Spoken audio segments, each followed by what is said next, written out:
Sa mga basher ni Diwata, mamatay kayo sa inggit. Magtrabaho kasi kayo. Huwag yung puro inggit. Suportahan na lang natin. Pag umangat siya kasi, marami rin siyang matutulungan. Kaya tigil nyo na yan. Ako makakalaban ninyo. Mag-a-apply na ako dito eh. Mag-a-apply na ako ng voucher. Diwata, anong masasabi mo? Pinablog natin para makita ng suporta. Kasi the more na mag-vlog tayo dito, the more na mas magiging aware yung mga tao, the more na mas pupunta sila dito. Okay? So walang problema doon kahit araw-araw mong i-vlog si Alam mo Diwata. kasi, kahit anong gawin mo sa buhay mo, meron at merong masasabi yung mga tao sa'yo. Gumawa ka ng mabuti, di ba? May masasabi. Di ba? Eh di gawin mo na lang kung anong gusto mo. Yun. Di ba? Anong masayo sa pagkakataon sa hirap ng pinagdaanan ni Diwata, may magandang nakapulayan? Yan naman talaga eh. Kung mahirap yung pinagdaanan mo, most likely, magtatagumpay ka. Basta huwag ka lang susuko. Ang mahirap kasi sa atin, lahat tayo, mahirap yung pinagdadaanan, palagi tayong sumusuko. Diba? Ang susi lang naman sa buhay, tuloy-tuloy ka lang eh.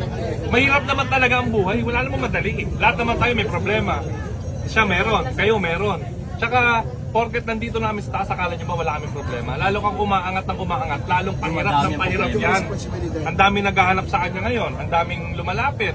Mga vlogger, ang daming nag-i-invite, ang daming yung mga taong hindi niya kilala. Ngayon, kilala na siya. Mas mahirap kapag nasa taas ka na, kasi hindi mo ma-identify kung anong kailangan ng tao sa'yo. Hindi mo alam kung gusto lumalapit lang ngayon kasi kailangan ng pera, gusto sumikat o something.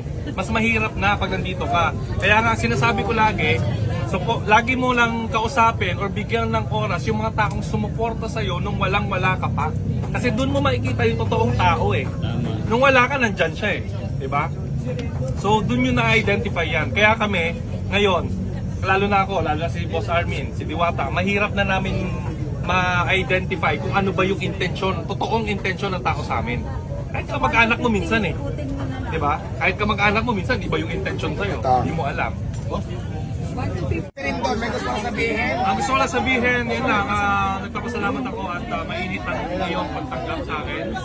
Ibisita ako dito ulit, syempre, kasama yung mga kaibigan ng vlogger. Boss Toyo, punta ka dito. Si Boss Toyo, Ayan, punta siyempre ka ako din naman gusto kong magpasalamat sa inyong effort. Bigyan niyo ako ng panahon para mabisita yung Diwata para sa Overtua. So siyempre isang malaking karangalan din para sa akin. Basta suporta ako sa'yo kung anong kailangan Sir mo. Armin, maraming salamat sa Litson. Pwes mo na ako nabigyan tamang-tama. May pulutan na kami mamaya. Kasama naman po sa Yes, mga iba-vlog ko na yan. So picture tayo. Picture na lang. Yung nanalo, kunin niyo yung contact number, tapos ibigay nyo kay Sir Armin para magkakontact niya. Dito ka, ikot ka. Sama kayo, picture tayo. Dito kayo. Tapos kayo. Picture tayo. Mas background yun sa akin. Alam, matagal ako ulit ni Diwata. Hindi, hawakan mo ito. Hawakan natin ito.